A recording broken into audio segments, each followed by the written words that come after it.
Mucho.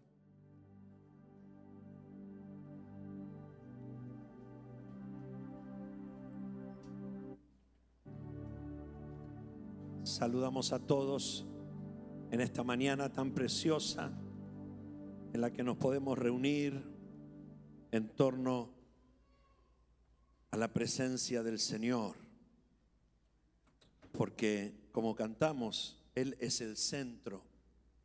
Y si Él no estuviera en este lugar,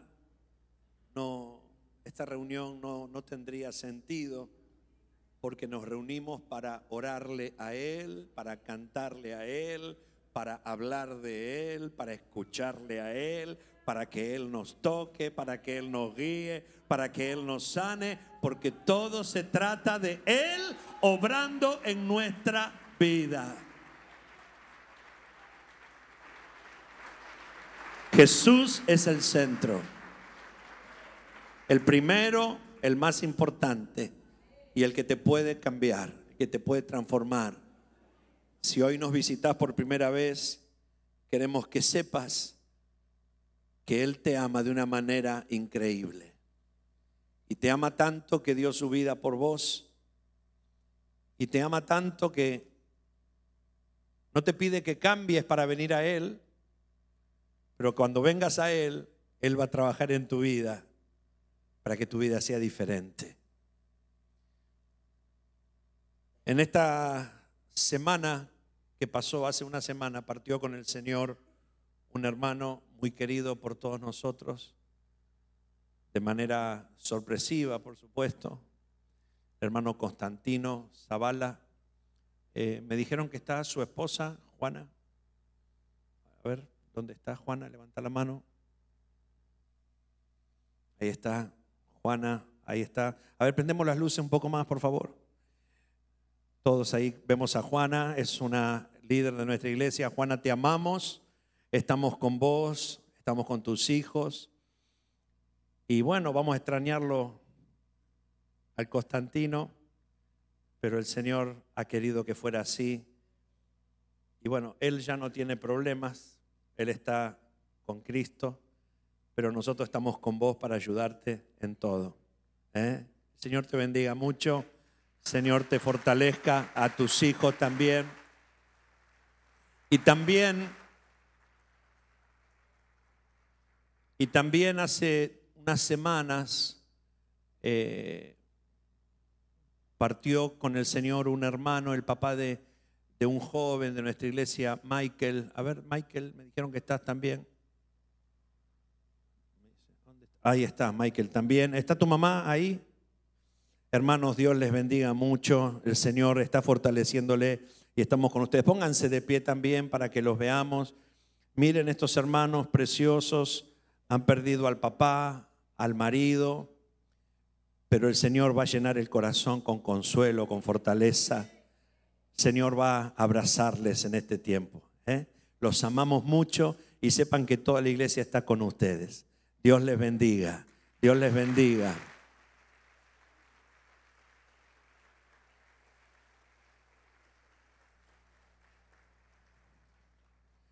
Nuestra vida le pertenece al Señor y cuando el Señor nos llama, nos llama. Y uno tiene que estar listo. Tiene que estar listo. Como dice un viejo coro, estoy listo si Él me llama. Y si no me llama también estoy listo. Porque sea en esta vida o en la otra, somos del Señor. Como dice San Pablo, si vivimos, para Él vivimos. Y si morimos, para Él morimos. Así pues, sea que vivamos o que muramos, somos del Señor. Amén. Gloria a Dios, gloria a Dios. Muy bien, muy bien. Quiero que busques en tu Biblia, en Evangelio según San Juan, capítulo 1. Y seguramente todos en esta semana nos hemos impactado al ver imágenes de personas contando pilas de billetes, pesando billetes, arrastrando billetes. Y no quiero decirlo, pero no lo puedo evitar. Más de uno habrá dicho, mira, con un fajito de esos Capaz que le dijiste a tu esposa, a tu marido, viejita, mirá, un fajito de eso nada más. Esa casita sería nuestra, ese departamento, el autito, la heladera. Claro, y cuando uno ve estas cosas, uno se siente mal. Yo pensaba que los argentinos hemos sido tan golpeados a lo largo de los años y hemos crecido con la idea de que nuestros líderes no son honestos, de que nuestros líderes nos abusan de nosotros, nos roban, que una cosa es lo que vemos, pero otra es la realidad.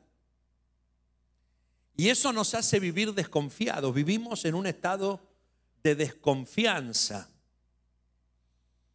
Y lamentablemente es como que tantas veces en la sociedad vemos que esa desconfianza tiene razones de ser, ¿no? Alguien viene a buscar tu lavarropa que se rompió y te manda una factura y te dice: le cambié el pendorcho, le cambié la bobina, le cambié el percutor, le cambié el succionador, le cambié el que vos ni yo sabemos qué corno es eso. Y vos decís: ¿me lo habrá cambiado? ¿Me lo habrá cambiado?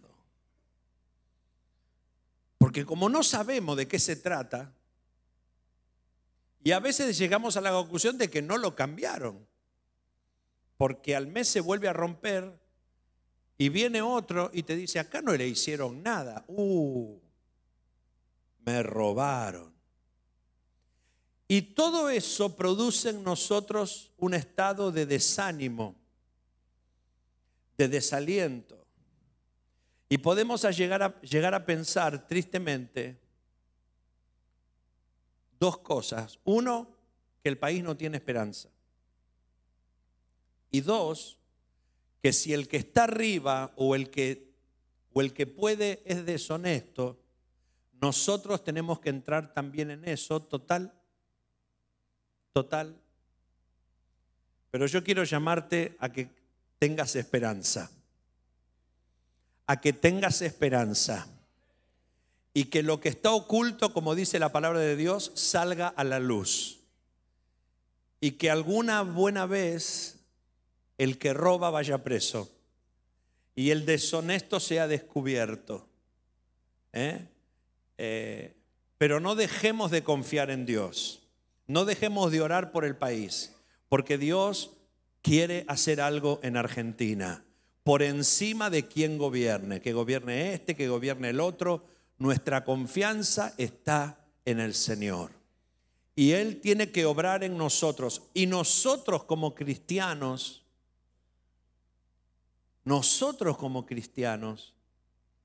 tenemos que ser luz y sal en todo lugar. Nuestra vida tiene que ser un testimonio en la conducta, en la palabra, un modelo. ¿Por qué? Porque amamos al Señor y creemos en su palabra. Entonces nosotros no podemos mentir, no podemos robar, no podemos abusar de otro, sacar ventaja. Seamos honestos. Luz y sal. Vos y yo somos luz y sal. Y nuestra vida tiene que marcar una diferencia. Y tal vez pensés que tu vida y la mía es un grano de arena en una multitud. Pero somos las personas que Dios tiene. Y si nosotros no brillamos, ahí sí no habrá esperanza. ¿Cuántos creen que Dios quiere hacer algo en Argentina y que quiere usar nuestras vidas? No pienses que Dios va a usar a un gran pastor, a un gran evangelista. No, Dios quiere usar a todo su pueblo, al que es conocido y al que no conoce nadie, no importa. Pero a vos y a mí hay gente que nos conoce, los que viven cerca nuestro, los que nos rodean, los que viven con nosotros. Esas personas nos conocen y tienen que ver nuestra integridad.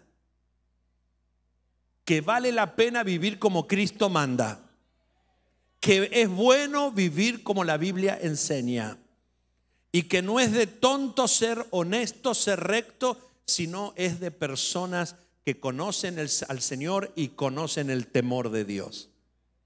Amén. Así que no perdamos la esperanza, sino que oremos más, vivamos como Dios manda y creamos que Dios va a hacer una obra grande en nuestro país para su gloria. ¿Cuántos lo creen? Amén. Muy bien. San Juan, capítulo 1. Y te hago una pregunta, porque este mensaje se llama Conozcamos al verdadero Jesús.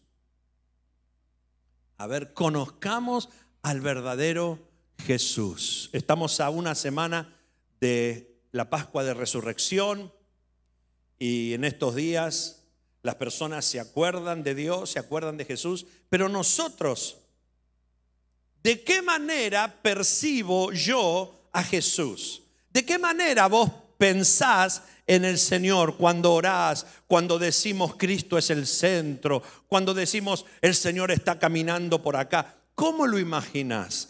¿Como uno de barba, pelo largo, túnica, sandalia que va haciendo así?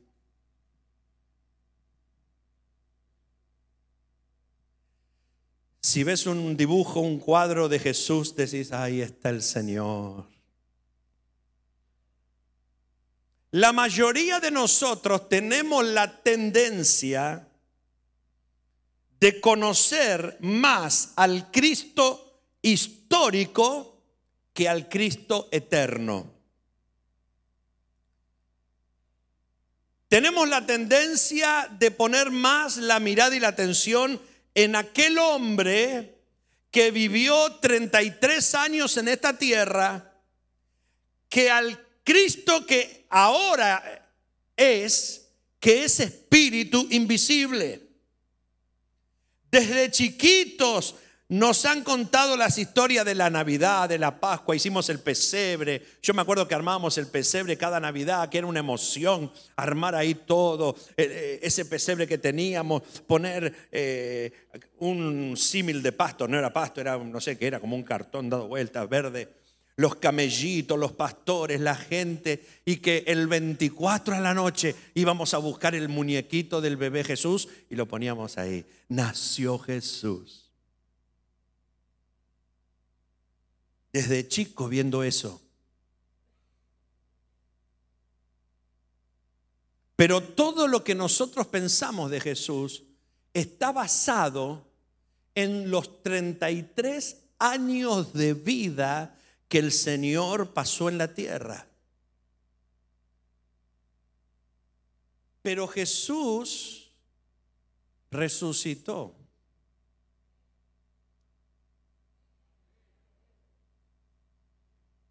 Y la pregunta es, ¿qué está haciendo Jesús ahora? Desde que resucitó. ¿Cómo es Él ahora? ¿Y cómo me relaciono con Él hoy? Dice la palabra de Dios en San Juan capítulo 1, versículo 1. En el principio, es decir, ¿qué principio? El principio de todo. No el principio de la creación del mundo, no, en el principio de todo, antes que todo, era el Verbo. Y el Verbo era con Dios. Y el Verbo era, ¿qué era el Verbo? Dios. Está hablando de Jesús. Podríamos decir, en el principio era Jesús. Y Jesús era con Dios. Y Jesús era, ¿qué era? Dios. ¿Cuándo? En el principio, en el comienzo de la eternidad. Y decir el principio de la eternidad es un poco contradictorio, porque el concepto de eternidad es que no hay ni principio ni fin. En otras palabras, podríamos decir siempre. Siempre. Y mira lo que dice el versículo 14 de Juan 1. Y aquel verbo, ese Jesús, fue hecho carne y habitó entre nosotros, y vimos su gloria, gloria como del unigénito del Padre, lleno de gracia y de verdad.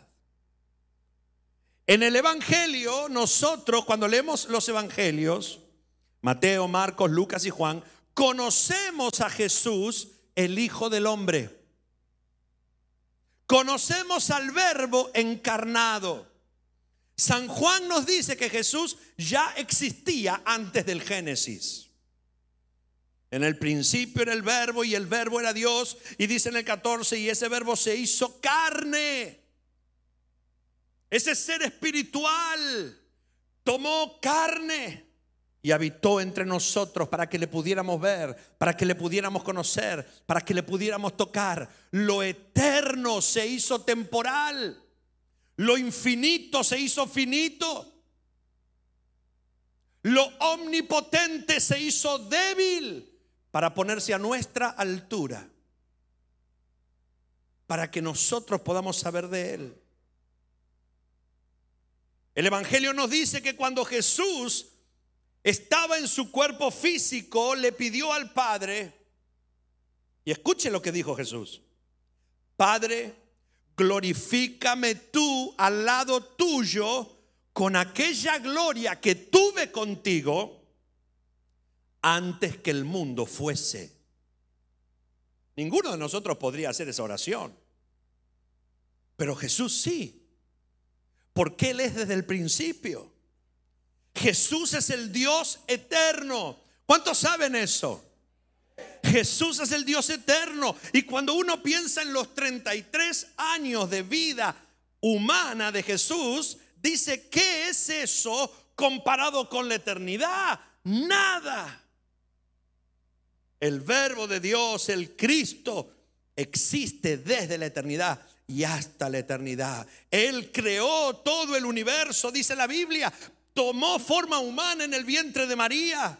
Estuvo en la tierra 33 años y volvió a su estado espiritual, invisible, eterno y glorificado.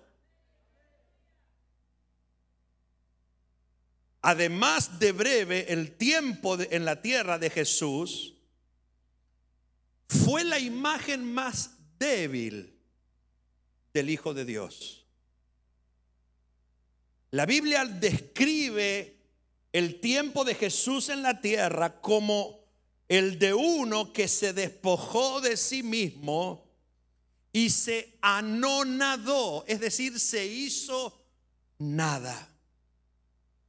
San Pablo dice en Filipenses que tomó la forma de siervo, la condición de hombre, se humilló a sí mismo hasta morir en una muerte de cruz como un delincuente. Los 33 años de vida de Jesús que nos narran los evangelios lo muestran al Señor despojado de su gloria, como siervo y como un hombre común, con todas las limitaciones de la humanidad. Jesús, estando en la tierra, sufría el calor, sufría el frío, se afligía, lloró, caminó, sudó, agonizó y murió como un hombre débil. Tampoco nació en una familia rica, sino en una familia pobre, en un pesebre. El transporte más lujoso que Jesús tuvo en la tierra fue un burro. Fue ayudante de carpintería y se crió entre gente muy pobre. Él no andaba en palacios ni en carruajes. Estaba con los pobres, los quebrantados, los oprimidos, y murió como delincuente, como un reo, colgando de una cruz. Por eso, hermanos, el cuadro de Jesús que nos pintan los evangelios es la imagen más pobre de este ser que, siendo Dios eterno y glorioso, vivió en un cuerpo transitorio, frágil y mortal.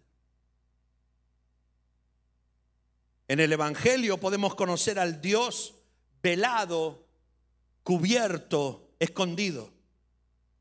Tenga presente eso. En el evangelio conocemos al Dios velado, cubierto, escondido. Dios estaba velado en Jesús. Él un día le preguntó a los discípulos: ¿quién dicen los hombres que yo soy? Y le respondieron: unos dicen que sos Juan el Bautista, otros Elías, y otros Jeremías o algún profeta que resucitó. Pero note que ningún ser humano veía a Dios en Jesús, ni los propios discípulos que estaban con él todo el día. Lo más que veían era un profeta. Lo más que veían era un maestro. Escuche, los discípulos se admiraban de los milagros. Se decían el uno al otro: ¿quién es este que hace estos milagros? Que aún el viento y el mar le obedecen. Cuando multiplicó los panes y los peces, se quedaron con la boca abierta. Cuando la higuera que maldijo se secó, se miraron: mirá, maldijo la higuera. Que no nos maldiga a nosotros. Ahora, si vos y yo nos ponemos a pensar que Jesús es el creador de todo lo que existe, que Jesús es el creador de los universos, no de este, de todos los universos, de todos los planetas, de todos los astros, las estrellas, ¿qué es para Jesús secar una higuera? Decir al de un chiste, una cargada. Porque Pablo dice que Jesús es el creador y el que sustenta todo lo que existe. Si Jesús hizo el universo entero de la nada, porque la Biblia dice que con la palabra Dios creó todas las cosas, y de lo que no se ve fue creado lo que se ve. ¿Qué significaba para Jesús maldecir una higuera? Era humillante eso. Que el creador de las galaxias maldiga una higuera o calme las aguas de un laguito en Genesaret. Si él creó el lago, si él puso el agua, si él mandó el viento, para él no era ningún problema decir: viento, para un poquito, mar, cálmate. Si él lo creó, él lo hizo. Tal vez podríamos jugar pensando que cuando Jesús volvió a la gloria, algún ángel amigo chistoso: así que andás abajo secando higuera, dale. Vos calmando laguitos, vamos. Estás jugando. ¿Cuántos entienden lo que quiero decir? Claro, para vos y para mí es extraordinario eso. Nos quedamos así. Pero nosotros tenemos una perspectiva humana, débil, pequeña. Porque la Biblia dice que lo débil de Dios es más fuerte que los hombres. Gloria a Dios por eso. Que Dios no tiene que esforzarse mucho para hacer un milagro. Que Dios no tiene que preocuparse por hacer un milagro. Por eso, lo que Jesús hacía en la tierra es nada comparado con lo que el glorioso y eterno Dios Hijo hizo y sigue haciendo en el universo hoy. Por eso es que sabemos que Él se humilló a sí mismo. Pero ya no está humillado, ahora está glorificado. Ya no está en debilidad, está en su poder original. Por eso necesitábamos que el velo se rompiera, que lo que cubría al Señor se rompa. En Jesús, Dios estaba velado, cubierto y escondido. En Cristo, Dios estaba vestido de humanidad para no deslumbrarnos, para que le pudiéramos ver. Su espíritu invisible, eterno y glorioso, se hizo humano, se hizo mortal. Por eso cuando Jesús murió, antes de expirar, Él dijo, consumado es. ¿Qué quiere decir? Se terminó. Y esa etapa culminó ahí para que Jesús volviera a su estado natural, que es el de ser un ser eterno y glorioso, pero espiritual. Y por lo tanto, invisible. Al morir en la cruz, la Biblia dice que el velo del templo se rasgó. Pero también la Biblia enseña que ese velo representa el cuerpo de Jesús. Y cuando el cuerpo de Jesús se rasgó en la muerte, el Cristo verdadero se manifiesta. Ese espíritu invisible, eterno y glorioso de Jesús. El cuerpo de Jesús tenía que desaparecer para que el eterno que era, que es y será vuelva a su estado normal, original y desde el principio. Por eso es que nos debemos acostumbrar ahora a adorar y servir al invisible, al eterno y al glorioso, tal como Él es. Espíritu que puede y desea llenar nuestra vida y vivir en nosotros. Por eso Jesús le dijo a la samaritana que el Padre busca adoradores que le adoren en espíritu y en verdad. La cruz quitó de en medio el cuerpo de carne que nos impedía ver a Jesús como Dios eterno y glorioso. Piense algo, ¿cómo podía Jesús entrenar a los discípulos en esta nueva manera de adorarlo y de servirle en el espíritu? Porque los discípulos iban a entrar a un nuevo tiempo. Jesús les dijo, yo estoy con ustedes todos los días hasta el fin del mundo, pero ya no estaba. ¿Cómo es que está pero no está? ¿Cómo que nos dice que está pero se va? Cuando Jesús resucitó, piense esto, hermano. Su cuerpo era un cuerpo de transición, es decir, era un cuerpo humano pero glorificado. Podía aparecer y desaparecer, y la Biblia dice que podía atravesar las paredes. Antes de resucitar, Jesús no podía atravesar paredes. Jesús no podía aparecer y desaparecer porque era absolutamente humano y lo divino en él estaba velado. Así que cuando resucitó y estuvo en la tierra durante 40 días, él tenía un cuerpo espiritual con apariencia humana, porque quería enseñarle a los discípulos una lección muy importante, que Él es espíritu y que está presente aun cuando no lo vemos. Que Él es un Dios eterno y glorioso, pero es espíritu invisible. Ellos se admiraban cuando Jesús aparecía resucitado. Decían, acá está el Señor, murió, pero mira, acá lo tenemos.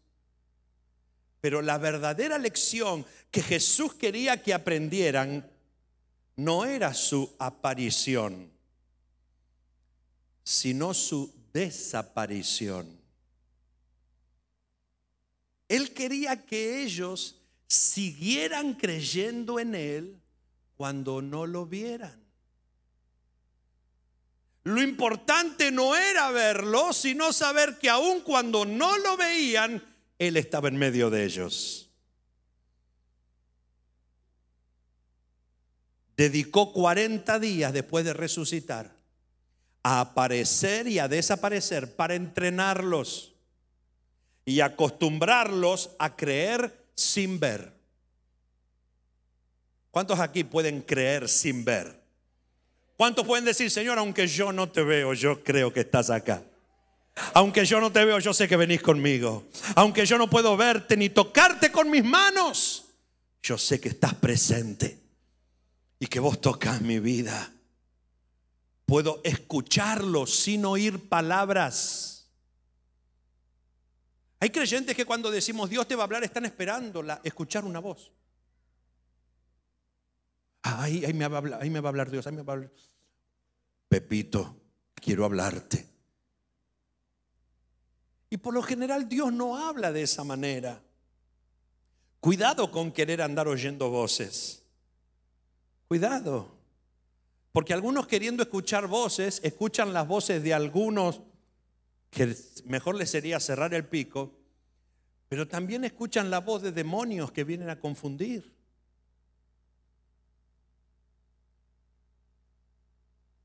El Señor quiere que lo percibas no con los sentidos, sino con la conciencia, con tu espíritu. No que digas, ay, hoy siento la presencia.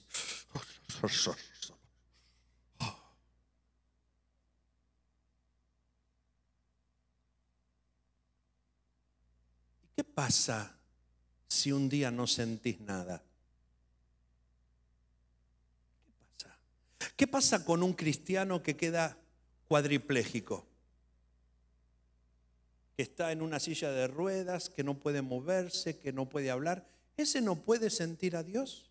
Porque tiene su cuerpo que perdió sensibilidad. No. El Señor puede tocar a uno que está en terapia intensiva, en estado de coma. Porque Él no solamente toca el cuerpo, Él toca el espíritu, lo más profundo. Y esa persona, aunque no pueda mover las manos, los ojos, al recibir palabra de Dios en su espíritu lo puede creer y ser salvo. Y si se va de este mundo, se va con Cristo, porque en su espíritu percibió la presencia del Señor. No fue algo que le tocó el cuerpo, ni que le dio corriente, ni frío, ni calor. No pasó por los sentidos físicos, pasó por la vida espiritual.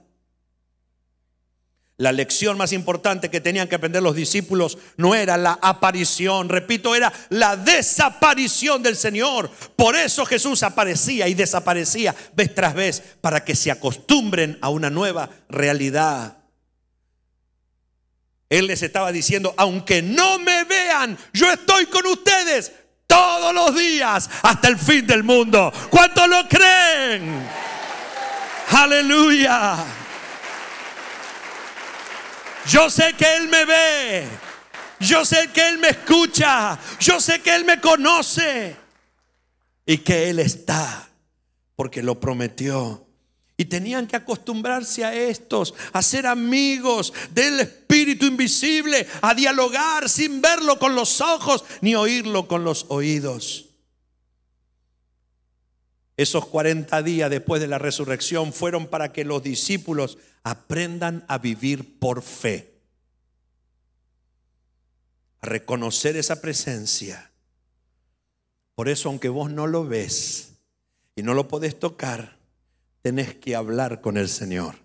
Tenés que orar, y cuando venís acá tenés que alabarle y tenés que bendecirle y tenés que honrarle, porque Él está en medio nuestro en forma espiritual. Su presencia es real entre nosotros, más que nosotros mismos. Él está aquí y su presencia lo llena todo. Ese es el Cristo que adoramos. ese es el Cristo al que le damos gloria.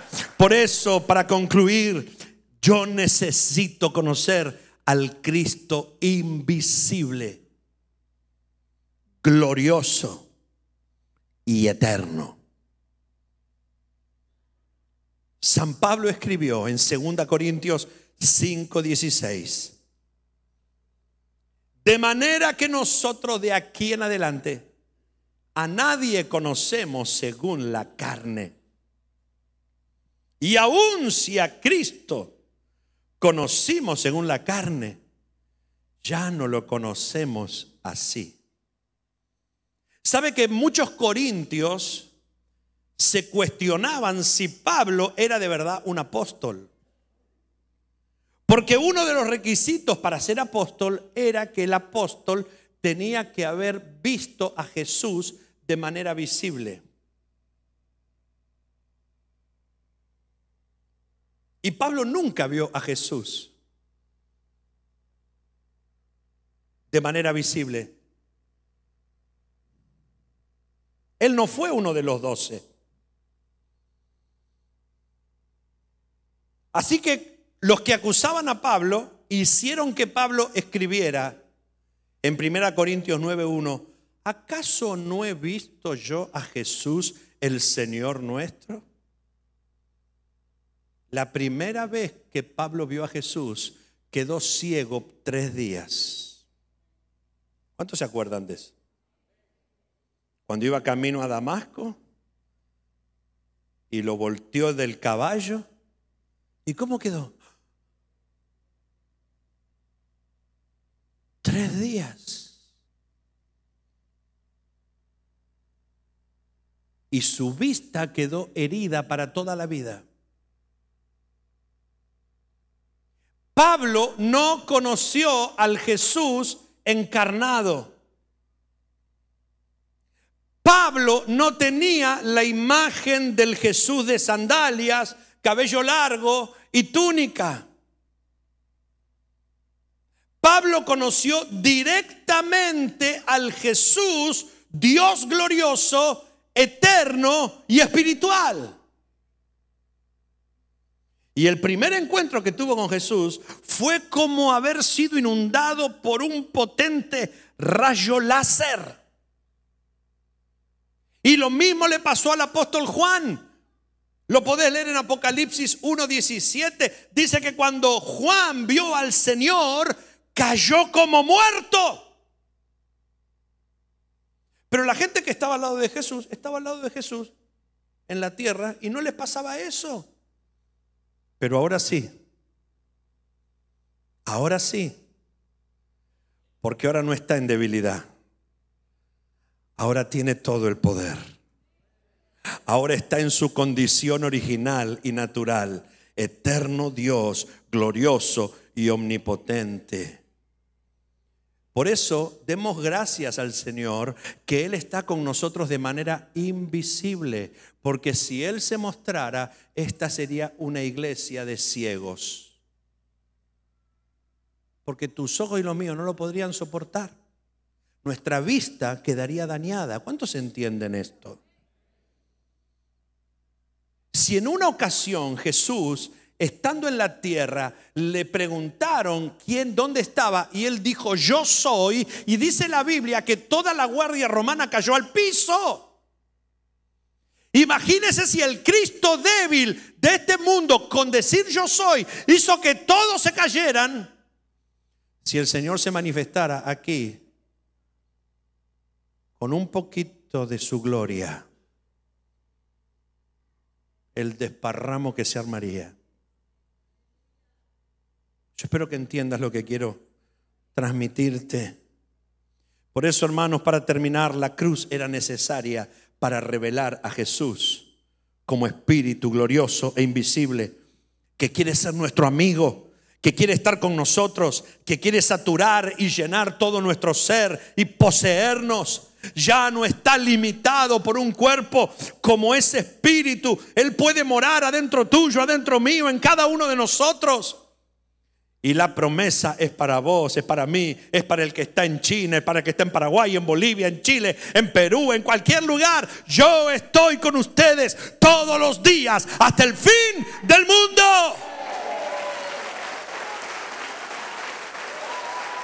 Él está con nosotros. Gloria a Dios. Tengamos fe en la presencia de Jesús. Él está vivo. Él está en medio nuestro. Y si vos le abrís tu corazón y lo invitás a entrar a tu vida, Él va a venir, va a vivir con vos, va a andar con vos. No sigamos un rito religioso. Tengamos una relación con Dios, una relación con Jesús, una amistad íntima con Él. Hoy antes del culto una hermana me dijo: pastor, ¿yo puedo hablar con usted? Bueno, sí, después del segundo culto hablamos. Está bien, decirle lo mismo al Señor. Señor, ¿yo puedo hablar con vos? Y el Señor te va a decir: pero claro, te estoy esperando. ¿Cuánto creemos que hablar con Dios no es un rito religioso terrible, insoportable? Ay, ahora hay que orar. Bueno. No, sino que orar es hablar con el Cristo vivo que está en medio nuestro. No lo tengamos al Señor como algo del domingo, como algo del templo, sino como alguien que está siempre con nosotros. No hagas rezos, habla con el Señor, dialoga con Él, dale tiempo, porque Él es tu mejor amigo. Y no hables solo vos, déjalo a Él que te hable también. Y Él te va a hablar.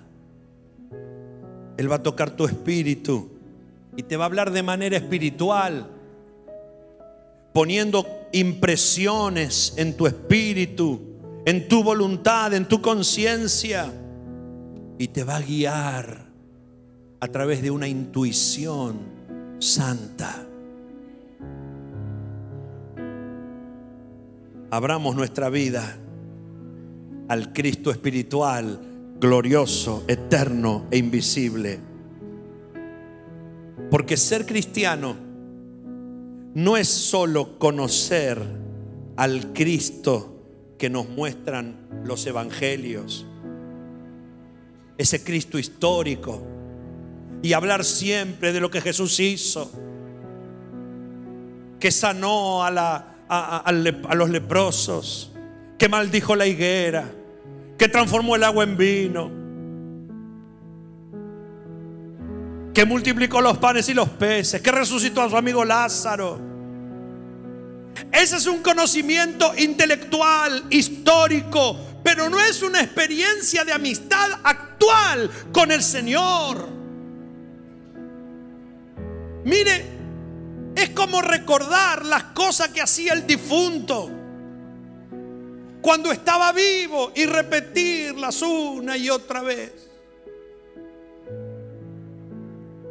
A veces transformamos nuestra relación con Dios en un funeral, en un velorio largo que no termina nunca, porque siempre estamos hablando de lo que hacía el Señor cuando estaba vivo. Y Él no está vivo ahora. Perdón, Él está vivo ahora. ¿Y por qué no hablamos de las cosas que Él hace ahora? Cuando contamos testimonios aquí, hablamos de lo que Jesús hace ahora. No le pedimos a las hermanas, hermanos, que nos vengan a contar los relatos de la Biblia. Nos cuentan lo que Jesús hizo hoy, lo que hizo en este día, cómo hoy me tocó, cómo hoy me sanó, cómo Él me proveyó, cómo Él me guió, cómo Él me sacó de la angustia al gozo, cómo Él me sacó de la confusión a la certeza. Hablo de lo que Jesús hace hoy. Atravesemos el velo. Cerremos nuestros ojos y sepamos con seguridad y convicción que Él está aquí. Y vamos a poder reconocer su voz. Vamos a poder prestar atención a lo que Él nos quiere hablar, porque Él está aquí. Y vas a poder darte cuenta de los pensamientos, de las ideas que Él pone en tu mente, de lo que Él te revela. Y vas a darte cuenta que no tenés que entrar en una relación con el Jesús de hace 2000 años, sino con el Jesús eterno, glorioso, invisible, que está en medio nuestro. Él está aquí hoy. Él está aquí hoy. Él está aquí.